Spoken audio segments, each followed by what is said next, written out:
Rain drummed against the rusted roof of the old barn, a hollow rhythm echoing through the empty fields. The smell of damp hay and earth filled the air, heavy and cold. In the farthest corner, behind broken crates and coils of rope, something shivered.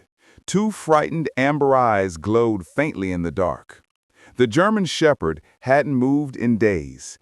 His ribs pressed sharp against his matted coat, and his breath came in shallow bursts, quiet enough to vanish beneath the storm. The locals said he'd been abandoned after a fire took his home. They tried to lure him out, but every sound, a footstep, a whisper, the creak of the barn door sent him deeper into the shadows. Fear had become his world. He didn't trust food, didn't trust hands, didn't trust kindness. He only knew that the world beyond the corner hurt too much to face. When the animal rescuer arrived, her boots sank into the mud, the storm biting at her coat. Her name was Clara, small frame, steady voice, and eyes that carried the kind of quiet patience born from years of heartbreak. She didn't rush in like the others. She stopped just inside the doorway, her breath fogging in the cold air, and listened.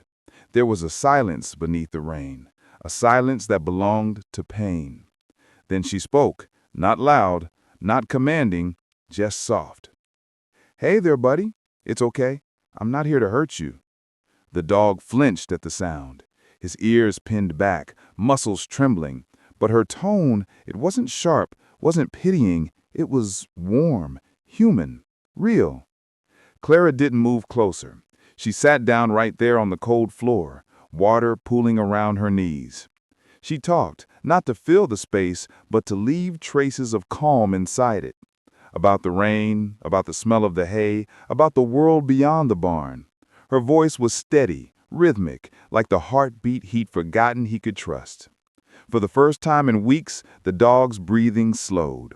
His head lifted, just barely, and his eyes met hers through the dark. That look, fragile as glass, hung between them for a heartbeat that felt eternal. Outside, the rain began to soften, the storm easing into quiet mist. Inside, in the half-light of the barn, a single breath of peace rippled through the air. Clara smiled faintly, sensing something shift, the tiniest crack in the wall of fear that had kept him prisoner. It wasn't much, but it was a beginning. The barn was his entire world, a box of silence where no one could find him, no one could hurt him. Every sound was a threat, the wind scraping against wood, the rain tapping on tin, the faint echo of boots on dirt. To him, the outside was chaos. Inside the corner, even with hunger gnawing at his ribs, there was safety in stillness. Clara returned the next morning. The storm had passed, leaving behind the smell of wet soil and morning mist. She carried a thermos of coffee and a small bowl of chicken broth. She didn't call out this time, just sat where she had before, her movements slow, deliberate, never facing him directly. Dogs, she knew, didn't trust eyes that lingered too long. Hours passed. The German shepherd barely moved. Occasionally his tail would twitch, his nostrils flaring at the scent of the broth. But fear still ruled stronger than hunger. Clara began talking softly, stories of her old rescues, of another dog who had once bitten her hand and later slept by her bed. She didn't ask him to come out, she just existed near him, breathing in rhythm with the quiet. When she finally rose to leave, she placed the bowl near the beam where light cut through the slats. Then, just before stepping out, she whispered again, "You're safe now, okay? I'll be back tomorrow." That night, the wind howled again. The dog didn't move from his corner. But the next morning, when Clara returned, the bowl was empty. She smiled when she saw the trace of paw prints leading just a few feet closer to where she'd sat. It was progress, fragile as dew, but real. She didn't celebrate loudly. She simply knelt again, whispering softly into the still air. In that quiet barn, a war was slowly ending, not between human and dog, but between trust and fear. And for the first time, the shepherd closed his eyes not in terror, but in rest. The third day brought sunlight. Thin beams slipped through cracks in the barn walls, warming the dust that floated like tiny ghosts. Clara returned with a new plan. Not food this time, but presents. She laid out an old wool blanket and sat cross-legged, her camera slung at her side, her eyes soft. She spoke little. Silence did most of the work. The German shepherd crept forward, inch by inch, his paws pressed against the dirt, trembling slightly, eyes darting from her to the door and back. Clara kept her body still, heart pounding beneath her jacket. When his nose finally brushed the ground near her foot, she resisted the urge to reach out. Instead, she lowered her gaze, letting him choose the distance. The world didn't need to rush his healing. A sound broke the moment, a truck passing outside. The shepherd froze, ears flat, and retreated instantly to the corner. Clara's heart sank. It always happened like this.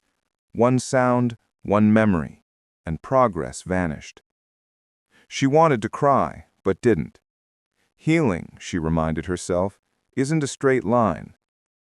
She waited another hour, humming softly, a tune her mother used to sing to calm strays. Slowly, carefully, the shepherd inched forward again, this time stopping only halfway back. The tune became a bridge between fear and safety. When she finally left that day, the barn no longer felt haunted. The air carried warmth, and in the corner, the dog's eyes followed her until she disappeared from view. Clara found him outside the barn for the first time on the 7th day. He was lying in the tall grass, the morning sun catching the gold in his fur. She didn't approach right away. She knew every step still mattered. But something had changed. His eyes no longer looked empty. There was awareness there, a spark that spoke of something fragile returning, hope. Then came the setback. That evening, when Clara tried to lead him toward her truck with a loose leash, panic erupted. The metal clasp jingled, a sound that shattered the quiet like lightning. He bolted, tearing free, running toward the open field until his body vanished into the distance. Clara chased until her legs burned, calling softly, not screaming, because screaming would sound too much like the world he'd escaped. She searched until dusk.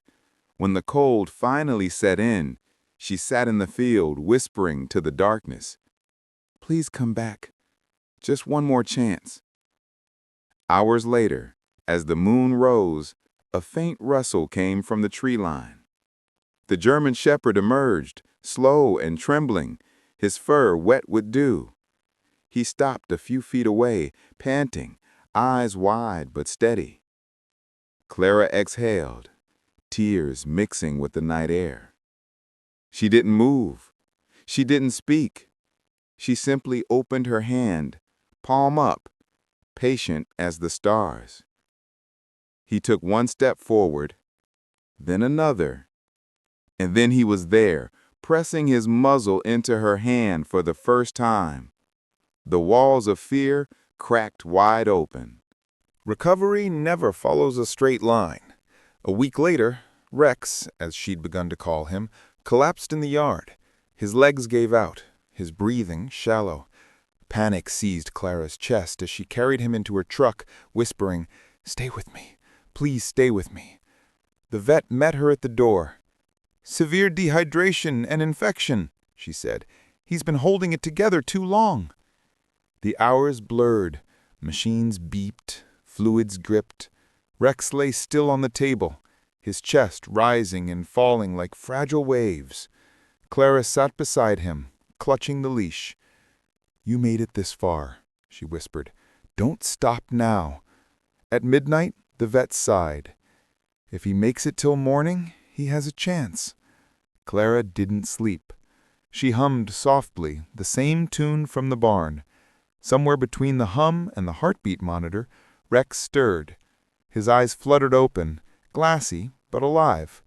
A weak tail thump echoed against the metal table, faint but enough. When morning came, the vet smiled in disbelief. "He's fighting!"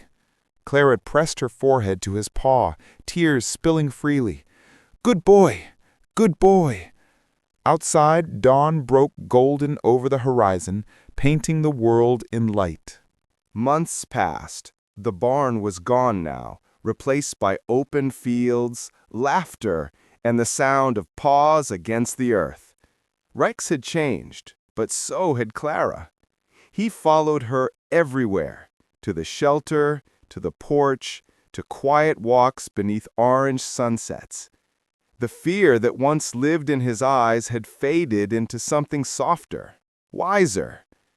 One evening, a storm rolled in again, the kind that once sent him hiding. Thunder cracked, and Clara turned to see him standing still, ears alert but calm. She knelt, her hand brushing his fur. "You're safe," she whispered. "You're home." He leaned into her, tail wagging gently. The sound of rain filled the world again, but this time it wasn't fear, it was memory. The sound that at once symbolized abandonment now meant belonging. As the storm softened into mist, Rex lifted his head toward the sound of her voice, steady, patient, the same voice that had once broken through the dark. Clara smiled, whispering one last time, "Good boy." And in that quiet moment, surrounded by rain and light, both of them knew healing wasn't about forgetting the past, it was about finally believing in the present.